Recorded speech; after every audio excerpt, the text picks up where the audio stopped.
Alright. You all deserve it, and I want to prove to myself that I can, so we're gonna stick it out for Game 8. The last game of Week 5, and halfway point of not only the summer split in general, but of the super weekend that we sort of have lined up for us this week, as we'll have another 8 games back at you tomorrow. All of that being established already, though. For the closing game of today, we have DFM taking on Hawks Gaming, and this is going to be a telling game of DFM, and will we be seeing them guaranteed in the playoff spots? And it feels weird that we even need to be asking this question of DFM. I'll say time and time again, DFM's prior record speaks for itself. That said, they have just not been looking that solid. Granted, you were up against a team like V3 Esports, who was just kind of the clear favorites, given their perfect record so far, only dropping their first game today in Week 5. But Hawks Gaming, if they were to win this, in theory, would tie themselves with DFM. That is not the position you want to be in if you are DFM. You cannot afford to be going 0-2 in this week. But also, you cannot afford to really be tying with a team like Hawks Gaming, and that's not a knock to Hawks Gaming, but it's a much... When you look at the wall of accolades that DFM have, their wall stands a lot shinier and a lot more adorned than that of Hawks Gaming. That being said, I don't think the last game would have left Hawks Gaming with a lot of confidence or feeling very good about their performance overall, not netting a single kill out of the last game. That being said, now they're up against Detonation Focus Me. Not exactly known for the early potency, but also not as good as attacking those side lanes without being given the right comp like DFM often enjoys with things like the Twisted Fate and whatnot. Hawks Gaming, on the other hand, still have yet to truly show us what they've learned over the offseason. You know, that was not a good demonstration, and maybe you're holding a little bit back in the hopes to pull this game out over Detonation Focus Me. And let me... No, shoot. I lost it. Let me double check for a moment of the record while I get these pulled up on the side here. Detonation Focus Me has kind of... It's not like they've had super uncharacteristic losses. This would actually be the first uncharacteristic loss that they've had, where if they were to drop this game, they've dropped 2 games to Sengoku, 2 games to V3 Esports, and today dropping their second game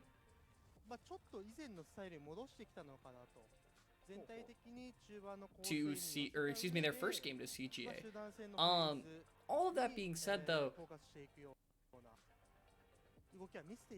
the benefit for DFM is that they are still beating the teams below them on the ladder. And what I did talk about this a little bit in the doctor's orders I made on DFM, where the issue that's kind of pressing DFM right now, and the issue that I think DFM has, is that they kind of wait for the opposing team to make mistakes that they can capitalize off of.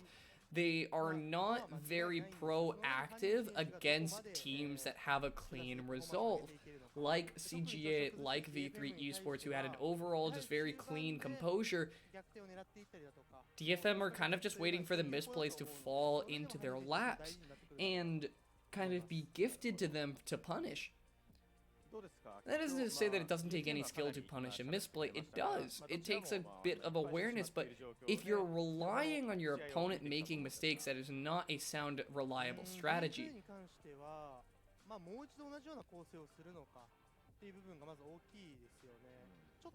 Of course, DFM are still the favorites in this one, but if you were to ask me who I am rooting for, I am honestly hoping to see that Hawks Gaming does not come back from this 2-week split, going silently into the night.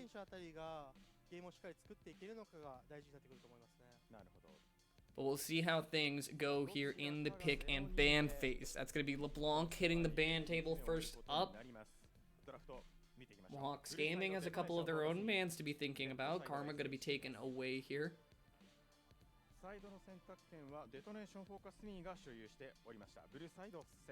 It's Twisted Fate soon to follow.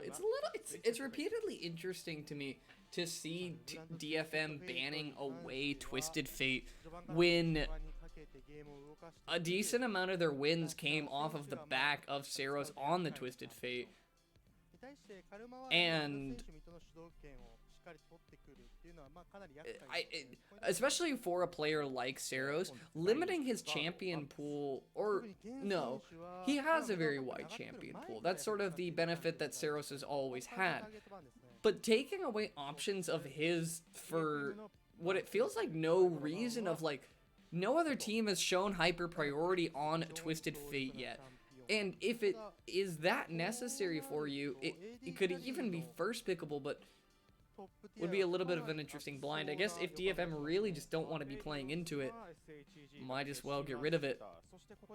Well, DFM have a couple picks of their own, and there is the B1 Bear showing up once again as Volibear seems to be the new Trundle in the LJL, where there's just a hyper fixation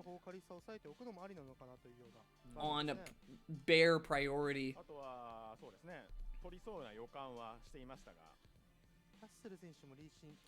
Well, Tussle going to be getting himself a Lee Sin. Very popular pick of his. Did have a standout kick. Who was that against? I believe it was against the likes of Burning Core.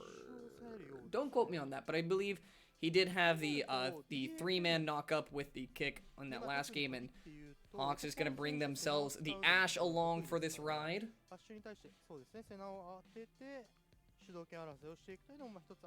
Well, DFM thought about the Senna, which is the more common meta pick in other regions.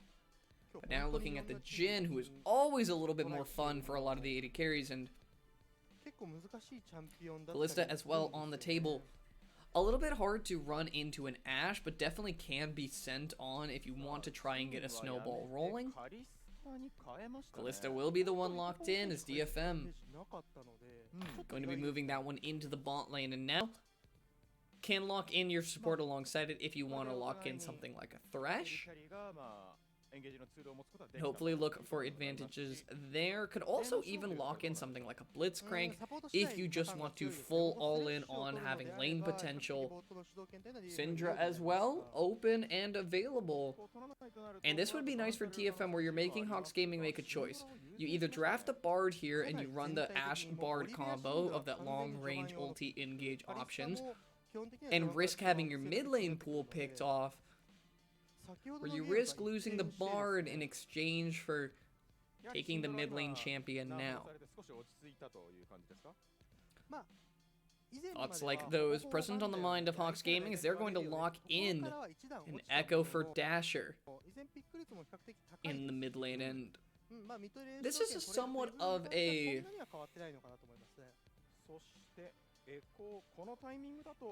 It's at least a neutralized pick into Syndra specifically.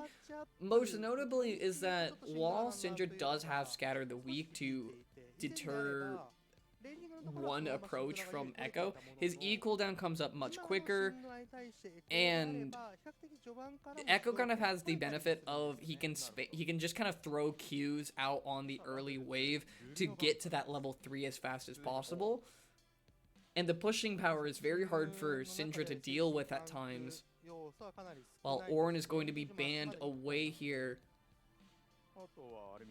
He might be passing the Bard over still, which would be interesting to say the least, but Lulu banned away. I wouldn't be surprised to see a Thresh ban alongside it, but Renekton's going to be the one hitting the ban table, trying to keep Evi away from that in the top side. And DFM have a choice. Do you ban out the Wukong to keep Aramik off of it, which would pair diving as a diving buddy with the Echo? Or do you ban the Bard and remove that option from Honey and Poo in the bot lane?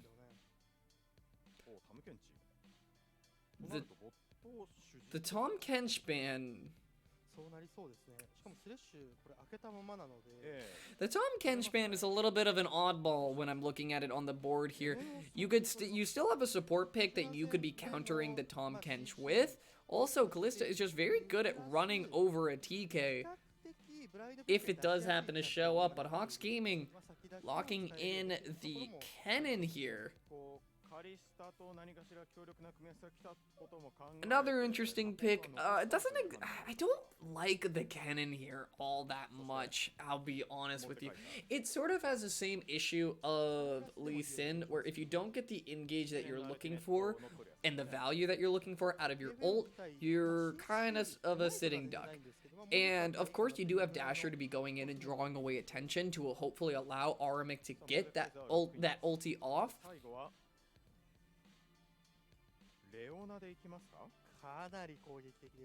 That is going to be a Mordekaiser and a Leona locked in here. Great pairing with the Callista. Is a great champion to just chuck on into the enemy lines.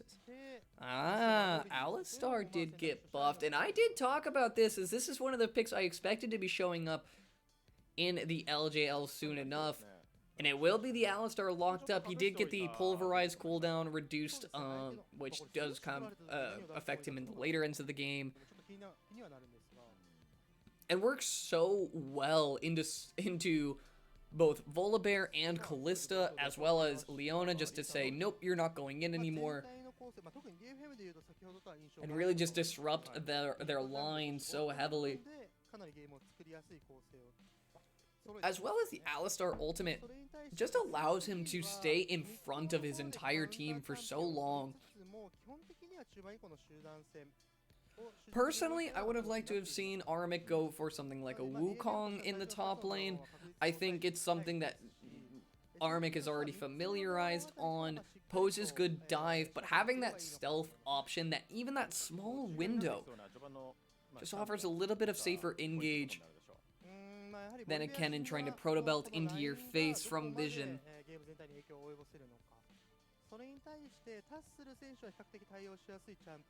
All of that being said, I don't think this is a bad draft by Hawks Gaming by any means. I think just the standout is, of course, this Kennen, but other than that, I actually really kind of like the comp that they have drafted up here. It's a little bit spread out in the damage profile, but the lack of engage is exactly what I'm kind of looking at when you're talking about Hawks Gaming's side of things. That being said, DFM do not have a better engage, really. They have a Callista ultimate, which can kind of be used and extends the range of Leo's engage. So, does kind of have that to fall back on. The sort of issue is that if you're throwing members that far forward, Seros and Steel will really need, or Seros and Evi will really need to work to keep pace with them and hopefully try and follow them up. That's sort of the benefit for Dasher on Echo, is that you can go a little bit deeper than your team because you do have the Chrono Shift to get back out.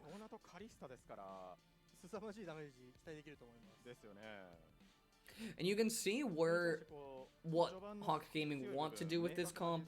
The question is really if DFM will let them. Although DFM don't exactly have a defense-oriented comp, the onus will really be on them to put up a wall in front of Hawks Gaming and not let them get away with anything they shouldn't.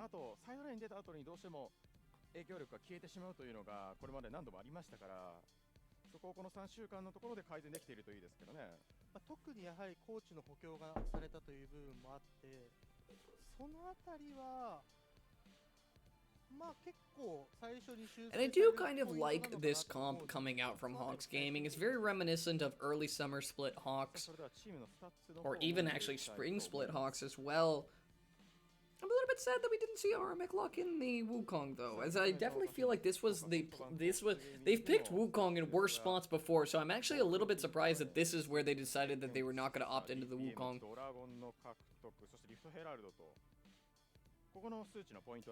And you can see the stats all benefit to DFM, although Rift Herald, I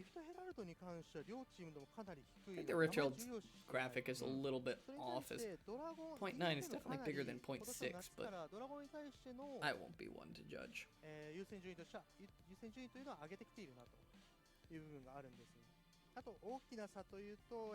I definitely feel like Hawks Gaming is just kind of one of those. Hawks Gaming, I hate to say, is kind of a hit or miss team, and them having a baseball team in Japan as well, I suppose, only reinforces that. But it's very difficult for Hawks Gaming specifically to. They very little, or not very often do they bounce back from having early loss or having the lead kind of like eked away from them.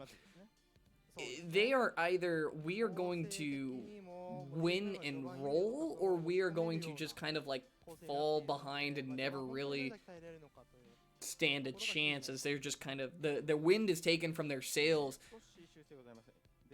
I don't want to say very easily, but it's just kind of a recurring theme of Hawks Gaming that they're not quite able to take a hit and bounce back from it. Meanwhile, I think DFM has a decent amount of... It's interesting, because DFM have a decent amount of composure, but they also just don't act very often throughout like the mid and late game. If they're not ahead, they don't really do much to get themselves ahead. And that's sort of an issue that DFM constantly are facing, where if Hawks Gaming are successful in a couple of their attempts, they will be too far ahead because DFM do not kind of take the initiative to steal the lead back. DFM will either punish Hawks Gaming for their mistakes and they will be victorious from it, or they'll end up falling behind, and neither of these teams are comeback teams, is really what we're kind of, what I guess the point we're reaching at. We're starting.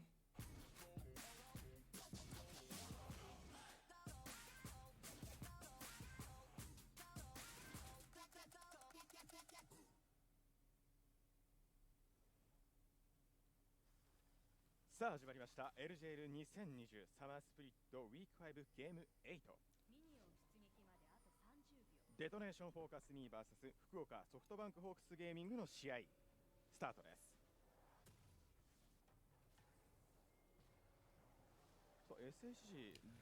As we start things off here, fairly traditional runes, what you'd pretty much expect. It is interesting that Pooh did opt in for the phase rush on the Alistar. I understand what he's thinking, at least when he's going for it, is you got the Q Pulverize buff that allows you to use it more often in a team fight. You want your phase rush to be able to keep moving around. Extra move speed to keep pace with them so you can get your E stun off. Move around the map, move around fights to hopefully get more Pulverizes down.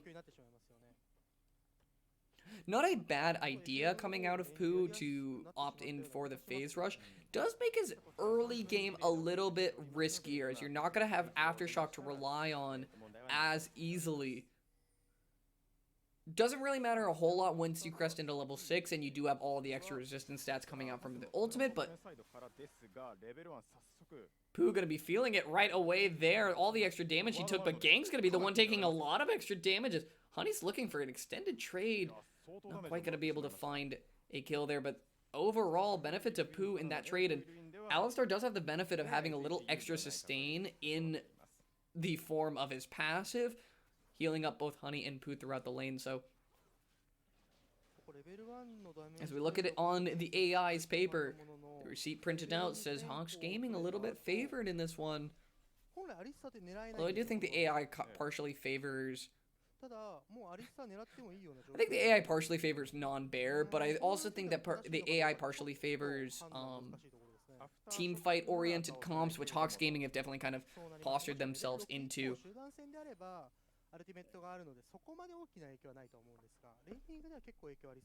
And I think the Ashe is really what's weighting this one, as Ashe has been an all-star performer so far of today in the LJL. Dasher gonna eat out to the side there, dodging out on that W from Saros, and ultimately looking to just kind of sustain through this lane. Nothing that he really needs to actively be doing. As a scatter of the week is not even going to get the knockback. Dasher just sidestepped every spell from Saros, and then here comes a return trade on him. That's going to be punishing Saros both mana and HP. That's not a great position to be in, but large wave in onto the top side for Aramic. Gonna look for a little bit of harass onto Evi here, seeing what he can find. It's a lot of caster creeps that Evi's gonna have to walk up to CS, and with his jungler nearby on the bottom side, he can kind of be a little bit more aggressive with poking, but also doesn't want to risk sending out an auto, getting E'd under turret, and then just losing his life for no reason. Against a team like DFM, you really don't want to start off on the back foot.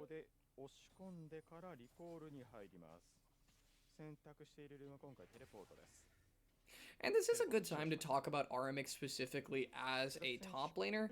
I do believe that he actually has done a pretty good job, but that thought might be held, as Pooh's going to look for a little bit of a combo on the gang there. Not quite going to find it, but will Honey and Pooh be able to walk them kind of down? Not quite enough, but half HP on the gang is good enough for him. The stun landed from Dasher here. He's going to get a good bit of trading onto Saros there. Half HP. You can't really teleport in the face of an Echo with his W up, as Saros learns firsthand.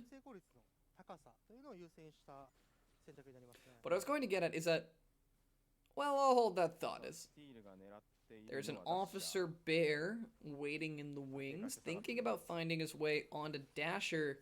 He's going to try to shove this lane right back in, and doesn't have enough AP to really one-shot all of those caster creeps with his Qs.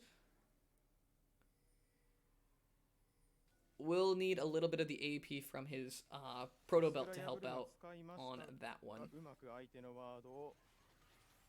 And this is sort of how this lane really works out for Echo and Syndra, is that while Syndra usually has a decent amount of time controlling the pace of lanes, Dasher just kind of spamming Qs out on the wave is just enough lane clear that Syndra can't really match it when the Q is guaranteed to hit all of the creeps, and then you have your 3-hit passive to help knock down the melees. Looking for another opportunity here. Walks in, gets a little bit of a stun onto the creeps, helps shove that in once more, while Tussle's looking for an invade here. Ward goes down. Question is, I believe DFM were kind of onto him on that one. So they're going to take an engage onto Utapon in the absence of their Leona. Not quite going to be able to follow that one all the way through, and not really worth risking at any point just yet. Neither team wanting to make too heavy of a first move, save for Dasher, who's just happy to beat up on Saros as often as he can. Here comes a Cop Bear. Blue Smite down. That's going to be the E landed. Will he just be able to finish him off? No, not quite, as Dasher's just going to take the time to get a back off there. Closing point I just wanted to make on Aramic, because I am very proud of him as one of the rookies coming up in this split. I think he's done a great job. I think he's played Wukong very effectively, even in comps that don't exactly benefit a Wukong. And I do like the idea that he is at least trying to be flexible for his team, as well as Dasher, who was undergone a lane swap for this year, coming out pretty okay in the mid lane. And this is one of those things where you hope that if Hawks Gaming aren't going to come out on top of this summer split, you hope that they're able to learn a lot in the offseason. And if you're going to keep this team as a unit going forward, I think there's potential here to be sure.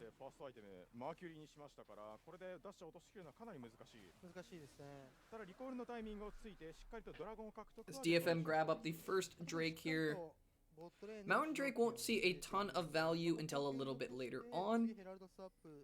But with that Drake grabbed up, Tussle's going to take away a bit of the blue side here of Steel, as well as should be able to set up a little bit of vision. This is sort of the potential downside of Lee Sin in the jungle, is that this is a position where Tussle will be in, where he would love to set up some deeper vision so that they can make a call onto this Rift Herald as early as possible. The issue is that he can't afford to give up his last ward because he really needs that for a kick play. Unless he's willing to burn his flash for it, but having both is always ideal. And I think Tussle will be working his way over. Yeah, gonna start that one up immediately.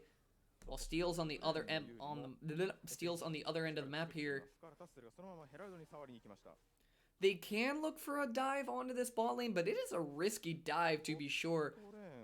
Lots of layers of CC, and you can use the Ohm Wrecker ability on Steel's ultimate to knock down this turret, possibly buy a little bit of space there. Aramic, no teleport, but they will just back away from the turret for now. They're going to pass over a couple turret plates, as well as Steel trading jungle camps onto that side of the map. Hawkshot's going to spot out Honey. He might be trying to look for a little bit of a cheeky steal. Trying to zone Steel away. They're going to preserve the blue buff for the mid laner, as Poo tries to combo that one back, but Steel's just going to smite that and run away. So Yutapon might be able to grab one more turret plate, sharing that one with his support. While Tussle makes his way back to the bot lane here. Dasher gonna get stunned up here, but the shield will be able to buy him a little bit of space. It's going to force out the flash from Dasher there, and I don't mind that flash. That flash is a good flash overall because sure, you still have ultimate available, but the problem is that ultimate would not exactly set you up in a better position, as you would have to teleport back behind into Saros at that point, and you're not going to be one-shotting him if you ult backwards onto him. You might do a decent amount of damage, but I don't think he could quite kill yet, so takes the burn flash and says this is just what is needed, while still on his way to getting towards his proto belt. Does have the Hextech Revolver, which does add a bit of potency to his E forwards,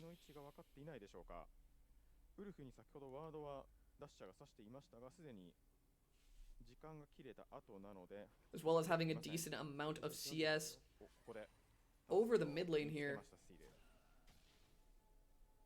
Tussle gonna shoot a Sonic Wave over to Steel, letting him know they see each other, but nothing either of them can really do about it. As there goes a Solar Flare onto Honey. He's got to burn the cleanse, burn the flash. Will the Rend come through in time? No, not quite, but flashes forward. The arrow's not going to keep him locked up long enough.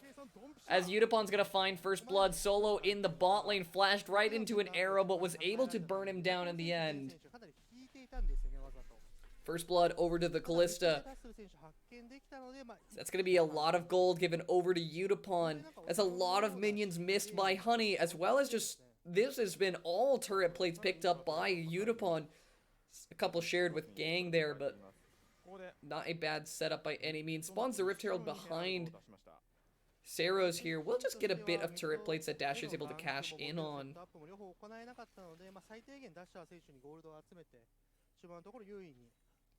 Helps give him a little extra gold, get him towards his core items. 2-item Echo is really when he comes online. Protobelt helps him with his engage range, and then Lich Bane, of course, adds so much damage, but this was just kind of DFM just taking the all-in where you could, as Poo missing the Q onto Yutapon. There's so much CC that Yutapon even has to push through, but is able to make it through in the end. Poo not able to play the disengage quite well enough, but Gang's going to be found out here as a stun comes in from Poo. That's going to be him knocking him down. Not Ignite. I think it was just an auto that ended up knocking out Gang as a trade kill comes through. This time on a support though, so not the ideal kill holder, but the one we are left with all the same. And as a Cloud Drake spawns up here, looks like Tussle wants first dibs at it. You do have slight advantage of manpower until Gang is able to show up here. And Hawks Gaming, half HP on that one. Teleport's coming in from DFM. That is going to be enough to rout them, as Evi's going to zone away the members. They will just pass over the Drake. As Hawks Gaming, recognizing their sort of scaling position, sends the ultimate onto Honey, but I don't think this is one that can really be capitalized off of. Gets the E on, though, and that will be a dead Honey. Evi's going to find that solo for himself. Or, excuse me, no, not actually solo.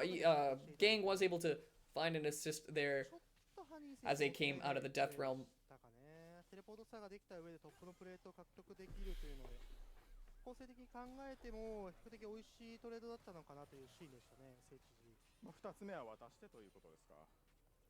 Now, the benefit, of course, for Hawks Gaming in this one is that you do have a bit of scaling insurance.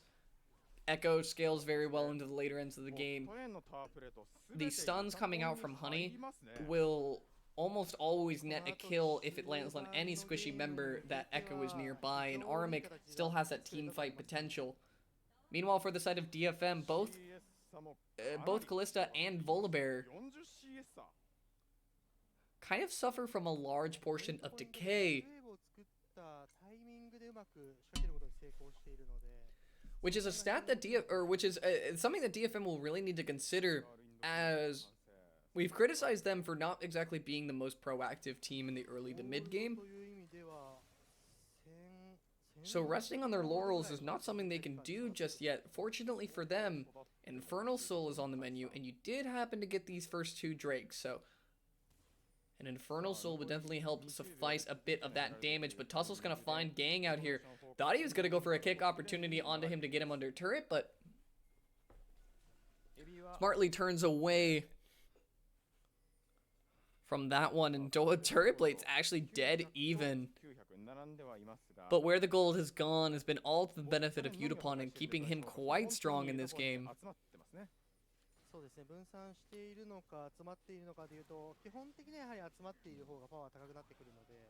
As DFM are already on to this Rift Herald, does not look like the rest of Hawks Gaming are going to take a time to contest on it. Tussle's looking around here, seeing if he can fish with his Sonic Wave to find any good targets. But they should have inside track to the mid lane, as well as Dasher should be able to get this turret solo. But Tussle looking for an opportunity, thinking about going in onto Evi, but the kick doesn't quite work when they're literally transporting realms, and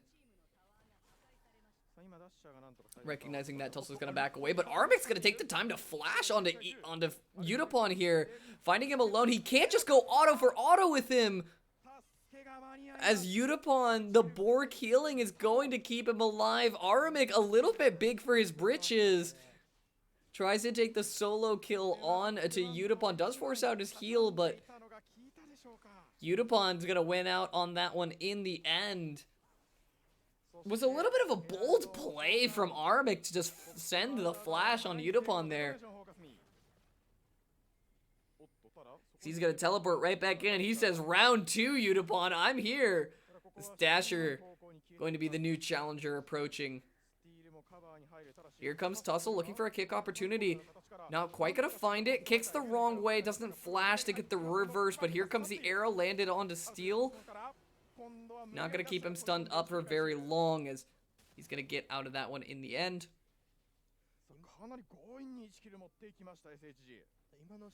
That did look kind of weird. It looked like he brushed off the stun from the crystal arrow very, very quickly. I'm not sure entirely what that was. I do think he has Legend Tenacity, so isn't CC'd for the longest amount of time, but was a little weird nonetheless.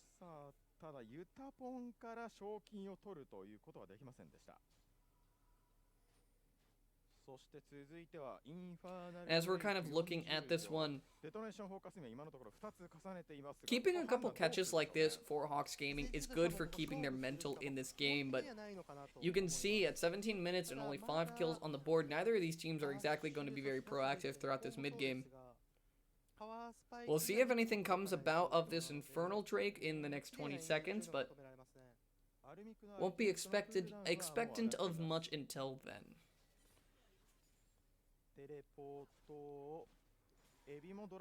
Yutapon is still very decently strong in this one. Does have QSS as well.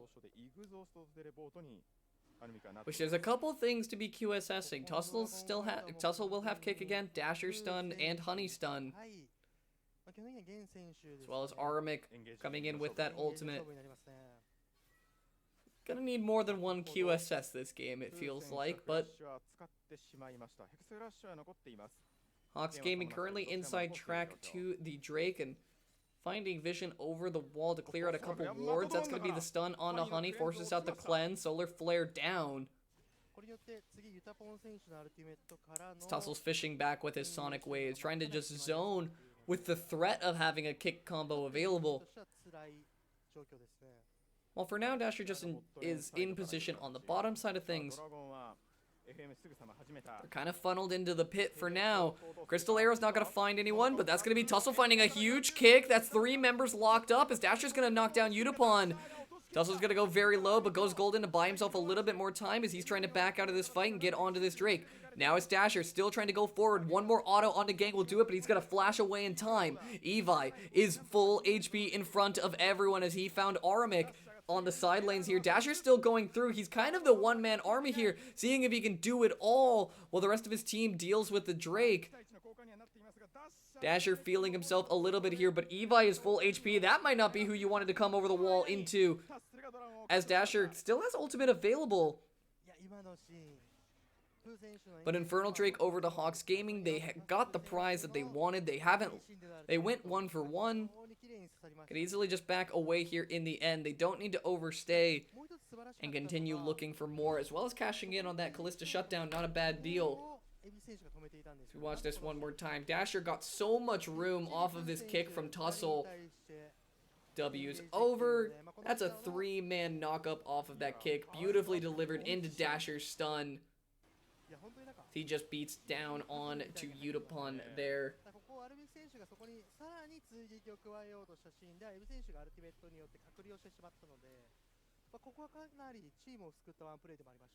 Evi finding a solo kill of his own, but Post-Stat is not able to find the most amount of value, and it's somewhat understandable as you'll easily kind of get kited out by a lot of the members of Hawks Gaming. So they'll make it very difficult to keep an engage that sticks. The scary part is Dasher cresting into that second item as Aramic's going to get kind of found out here, locked up for a little while. Will he have enough of a stun duration to get away? He doesn't have enough room in the Death Realm to get back under turret, but Aramic's just going to run him around a little bit of ring around the rosy there, as now Evi's going to be taken down here. Flash forward from Aramic for that empowered Q. It's going to be enough as the arrow lands there. A lot of lockup potential for Pooh here. He has phase rush, so he should be able to catch up to this fight in time. Dasher going forward, forced to ulti back out, as Honey's just going to do his best to slow and run down the members. A great combo from Pooh finds his way onto Saros, as Tussle goes, Aramic goes very low, but still barely living out on that one. Hawks Gaming may have just found themselves a fight win here and an opportunity at this Baron. They won't have to worry about a jungler showing up, but Yutapon's going to try to trade over for a mid lane turret there. I do apologize. I think that was just the LJL stream buffering a little bit in there, and I can't quite do a whole lot about that. But in the wake of it, Hawks Gaming are going to find themselves a Baron and almost about a 2.5k gold lead. Good position to be in if you are Hawks Gaming. And I kind of love this play from Aramic. He gets engaged on, and things look grim. He pops the ultimate, and then once he's in the Death Room, he says, well, I can't go back under turret. What if I just run back around here? And by that point, Tussle is shown up. I don't quite get the kick from Tussle here. It was a little bit of an interesting one, but right there, the arrow just flies in onto Steel, who was just trying to help his friends, and ends up losing his life for it in the end, as he just spent so much time CC'd that fight.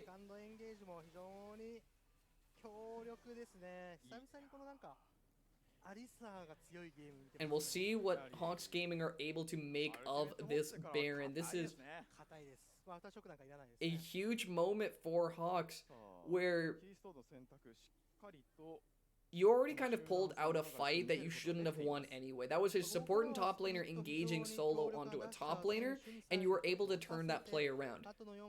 Netted you Baron and a 3k gold lead. You need to kind of press this advantage while you have it. No! That's tragic. Hold on. Hold on, don't go anywhere. I will refresh the stream. Did the LJL die? Don't give me ads! We don't want ads!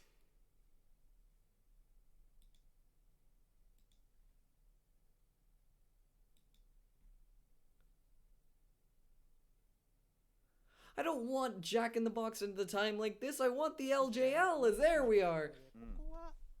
Okay, we're back. Apologies for that. Little bit of a hiccup in the stream. But we're back and ready for more. Infernal Drake is spawned up here. Hawks Gaming not exactly netting a ton out of this Baron. About 1,000 gold advantage. Hey, it's nothing to sneeze at, but realistically I would have liked to have seen more. But trading up for an Infernal Drake, not a bad deal. So Hawks Gaming would definitely like to be stacking and getting Infernal Soul with 4 Infernal Drakes stacked. It's going to be very hard to start denying Dasher everything he wants, as the pop potential is just going to be on the rise.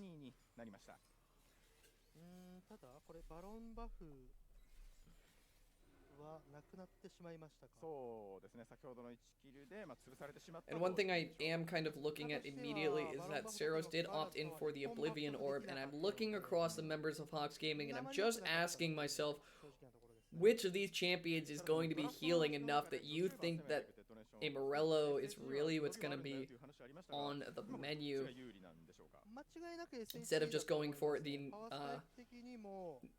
Void Staff there. But all of that being said, Hawks Gaming are finding themselves in a fairly set up position here, where Unipon is starting to get outscaled a little bit. Past 25 minutes, it's starting to become very difficult for Unipon to, one, get enough damage out to be entirely relevant in these fights, but two, exist in the same game as Dasher, who is just going to spend one combo on you and completely get rid of you. Well, you don't have the most amount of defensive tools as well. Steel cannot peel from everything. And it just feels like Hawks Gaming's threats to DFM's team fights are on the rise in stock. So we'll see how DFM are going to be able to play things out here. It's a little bit worrisome for now, but luckily for DFM, Unipon is still fairly relevant just due to the overall gold lead, about a 50 CS lead almost in his pocket. So he's staying relevant in this game due to the early game advantages he netted. That being said, it won't last forever, and as Hawks Gaming continue to scale, DFM are really going to need to stretch their dollar that they have in the advantage department. Now Tussle looming around here, trying to find any members of DFM. They don't exactly know where they are right now. And with no Baron for 30 seconds, they don't exactly need to know. They just need to know where is safe. They're just trying to only take the waves on their side of the map, while Baron is being spawned up here soon. Gang putting a little bit of vision down there, but popping the sweeper, going to try to clear away just a little bit more around this Baron objective. DFM can't exactly rush down the Baron. They don't have a very fast Baron take, but neither does Hawks Gaming, so it's a little bit of something you wouldn't expect to be seeing anytime soon. Second Baron, of course, is stronger than the first, so getting that out of the way does mean that it's a potentially more game-ending Baron. That being said, when Hawks Gaming kind of only netted about 1,000 gold out of their Baron, I don't even think they got a turret. leaves a lot to be desired if you are Hawks Gaming. But that being said, DFM might be desiring a fight opportunity here. They will find the E on to Tussle, but that's not exactly a member you can take a hard engage on. And there'll continue to be this kind of stalemate here. The E is not going to land here, but Udapon's going to be pulling him in. Kicks back out to just avoid a little bit of time before Udapon's able to do damage. Is Dasher going to be able to find targets onto the members? He R's back preemptively, but DFM's members are going very low. Evi's doing as best as he can to try and lock away Aramic from getting much value out of the fight, but Dasher is just running circles on the members of DFM. There's not a whole lot you can really do. Tussle's gonna W on and land a Sonic Wave, and that's gonna be 3 members down from the side of DFM, and all of the members of Hawks Gaming retaining their lives. This is going to be another Baron and another Infernal Drake over to the side of Hawks Gaming. Hopefully they'll be able to put a nail in this one with this last Baron. But it doesn't bode well for them overall. They're going to look for the turn here. Going to find their way onto Evi. Udapon's going to try to kite out for now, but Dasher has ultimate again, so he's happy to just go all in onto Udapon if he needs to. They will finish Baron off here. Infernal Drake is spawned up here, and you can see pings. They want to be heading over to that immediately. As we'll watch this fight kind of break out one more time. The kick from Tussle was a little bit interesting. It was just kind of a defensive kick that it was trying to buy time. But Dasher, even to steal, is just starting to do so much damage. And then Aramic already gets the value out of his ultimate that forces Udapon away from the fight. Even if Evi comes in and ults him, it's a little bit like the damage is already done. You've already popped the ultimate. You've already gotten the Hex Drinker out of the Callista.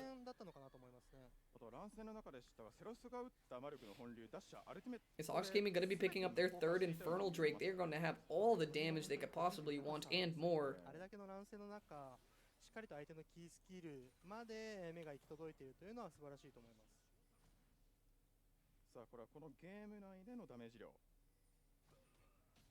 Tussle probing here with his Sonic Waves. Not quite going to find an engage there, as they kind of trying to daisy chain a Leona engage like we had talked about actually in Champ Select. But no dice on that one connecting, and Tussle's in an okay position. Pooh will just need to pop the ultimate. He should be able to kite out of this one to safety. But the question is, will Hawks Gaming look for the turn, as Evi's kind of going all in for Pooh here.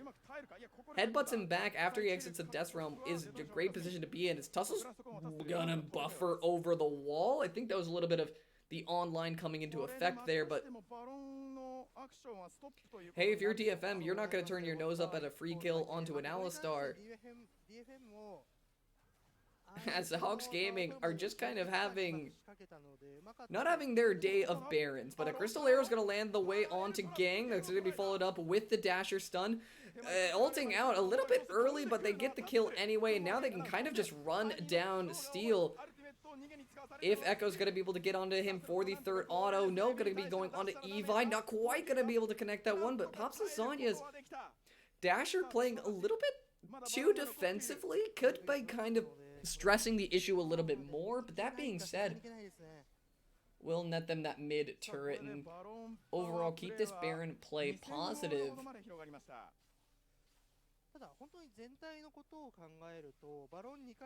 But Hawks Gaming are looking to make it a long one, as I think the graphic is a little bit messed up. It's being updated right now. Hawks Gaming on 3 Infernal Drakes and DFM 1 Cloud, 1 Mountain. Oh, there it goes again. You can actually see it behind the normal overlay, but we'll pretend we don't see that one there.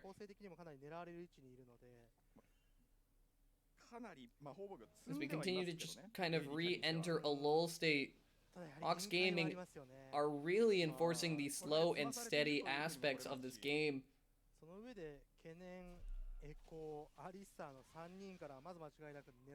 Will Hawks Gaming be the reason we hit 10 hours on the stream today? Remains to be seen. The sun is rising outside where I am. My voice is starting to really strain, but Hawks Gaming unfortunately just can't find nearly any value out of these Barons. This is the second Baron that has netted you a total of 2 turrets off of 2 Barons. The first Baron not even netting any turrets and then getting 2 off of this most recent Baron, but Baron is rather game-ending usually, and maybe they're just waiting to pick up this Infernal Soul as well. But all you're really doing is giving DFM a little bit more opportunity to find a way back into this one, although that's not exactly what they're known for. Like we mentioned at the top of the match, neither of these teams are great at battling back from a back foot, but DFM are going to be looking for an opportunity here. That's going to be Gang going back in, re-engage onto Tussle. He still has Dragon's Kick available, and the GA will revive him there. He can go for a multi-man knock-up here if he so chooses, but the rest of the cavalry has arrived as Hawks Gaming are just going to clean this one up. Coming over the wall, Tussle's just going to flash right into the face of Utapon. Dasher's going to look for a little bit extra if he can. Why are Hawks Gaming chasing this? You do not need to be chasing one little lone Saros.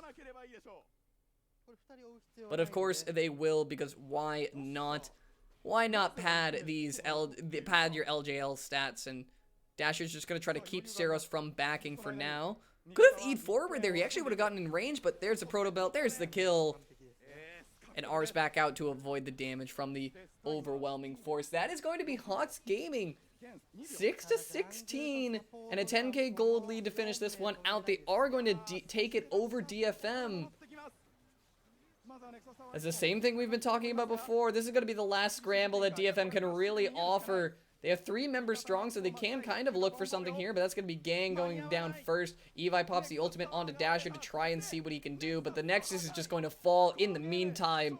The Shadow Realm will not keep you safe from a loss as DFM going 0-2 in the week, and Hawks Gaming going to tie themselves up with them. Hawks Gaming looking good, but DFM looking much, much worse, and that's going to be how we close today out. Thank you all for tuning in. I have been your host, Dr. No. This has been a 9.5-hour solo cast. I appreciate you all for tuning in and stopping by.